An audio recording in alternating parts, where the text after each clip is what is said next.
tikanga is different in the community, you know, in a way that you haven't got a tupuna whare, you're not on a marae, but you go as close as you can to the tikanga of that area, of that iwi, of that hapu. You carry that tikanga. Also at the same time respecting other tribal tikanga as well. That's right. And you understand, and the way that we can overcome that is at the beginning of a hui, you actually outline what the tikanga of this area is, this marae or this community, wherever you are, and then people or visitors will know as they come in that this is tikanga of this area, of this community, of this marae, of this iwi, or this hapu. Yeah, I often like to think that what we do at home, you know, you honour your home. So when we go onto our marae, you know, we ask of people coming onto it that they do the same, that they don't do anything outside of the norm. Yeah, so, and a lot of that is respecting. Respecting, like as Fire said, honouring the people that we come into contact with and them with us. And so if you're in Rome, you do what the Romans do, or for us Māori, well, hey, kia tika, kia ngā mea katoa, you know. So respect is really quite huge for our tikanga. And I guess kawa is the things that we stipulate, what we're going to do, and the tikanga is the doing part of it, you know. This is how we're going to do that.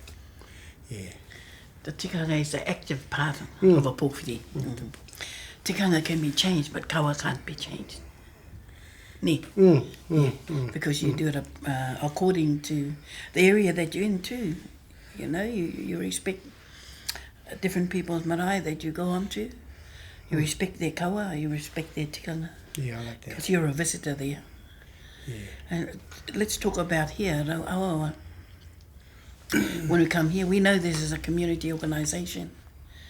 We keep to the tikanga or the protocol of Māoridom in a community area, which at times is different from on our marae. But at the same time, we announce what's going to happen before we pōwhiri them in, where they are told at the gate, or they should be told at the gate, what's going to happen when they come in. Who's going to call them in? Have they got a speaker? Have they got a kaikaranga? It's important to have a kaikaranga because the kaikaranga opens the way for the people to enter that community centre or that marae or wherever it may be. That's the importance of having the kaikaranga, because the kaikaranga and the ropu waiota as well, which enhances the kōrero of the male speakers of our Kaumatua that speak. So those things are very important. Those are the kawa. And we ride tikanga right beside it. So absolutely important. Important that women, when they karanga, have a skirt, wear a skirt, naratarau roa. And in Waikato they respect black. Black is the colour that they wear. And not short skirt, below your knees. You're frowned on if you're seen with a mini skirt going on a marae. And karanga must be I roto i te reo, mā te reo, e kau e te karanga. Very important. And of course, you know, tainui, okay? We're in tainui here, and a lot of people may come from outside. And same as us, when we visit other areas, like other iwi, you know, it's really, because as you heard Whaia say in one of her kōrero, taututu, that's a tainui kawa. And but in other areas, there's a paeke, you know, they all stand up. Yeah. And so we do the same after them. So what matua means by that is taututu is a home crowd stands and then the maniwhiri. Yeah. And One The for process goes that way. But if you go down to Ngāti Pro or even Rotorua, the whole pai gets up and speak first, and then they hand it over to the visitors. That's the difference in kaupapa, in tikanga or kawa in different tribal areas. And when I first learned to speak on, on the marae, and and it was amongst paeke, and so I used to look at who's my opposite and listen to his kōrero, so then I could relate back to him, if you can understand that. I thought, well, hey, he's number 1, 2, 3, 4, and I'm number 4, so I'll relate my kōrero to his kōrero. And and the other thing too for the males, no short pants in the front seat, all the males in the front, of course, in Tainui, well, in most areas. And so any males with shorts, aroha mai, you got to get at the back and in the second row, and and please respect that, because we don't want to have to have a pakanga or whatever, but that's that respecting too. Hey, yeah. Absolutely, Yeah. absolutely. They say short pants, short kōrero. Short pants, short at the back. Yeah. But no, look, some very important things that Matu has just covered. I know we want to focus on here, because this is for our staff and our newcomers and for our own pōwhiri. Tikanga is the way we do things, the way we're gonna do it for this week. That's a tikanga. Everything you're gonna do in that pōwhiri or in this complex is a tikanga that they will be doing all the time. So that's their tikanga. Yeah. Like for one, the tikanga here is you got to be 55 plus to get on the Kaumatua list. That's a tikanga that they've held ever since this place has opened up as a Kaumatua support place.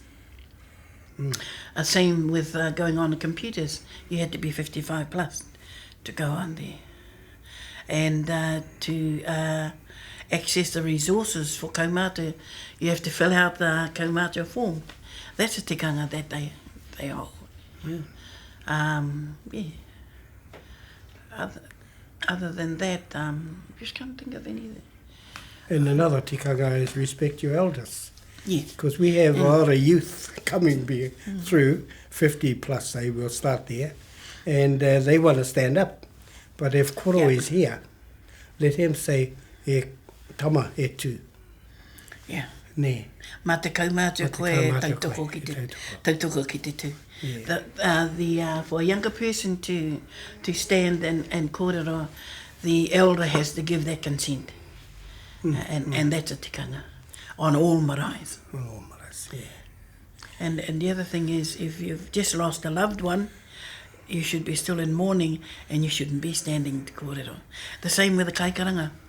If they've lost a very close relative, they shouldn't be calling for the next so many months, 12 months maybe. Yeah.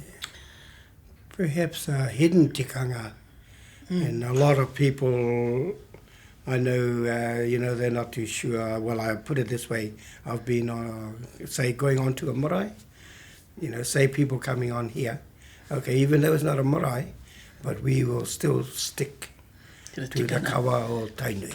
To ki ngā kawa me ngā tikanga. Yeah, so, it's a bit, but I think if we don't have those, where will we be? Because you're in Tainui, because you're in Waikato, you stick to Waikato kawa. Yeah. Not to say that Waikato Kaumatua don't extend other tribes to stand on their pai. They give consent. Tū mai koe Ngāti Pro. And it's for Waikato to give the consent. Or sometimes it's organised before the hui, before the maniwhiri enter. Mau te timatanga, you're going to start, you're going to be next, you're going to be... And that happens. That happens at Rauawaawa. And of course, people coming on here, you know, it still applies.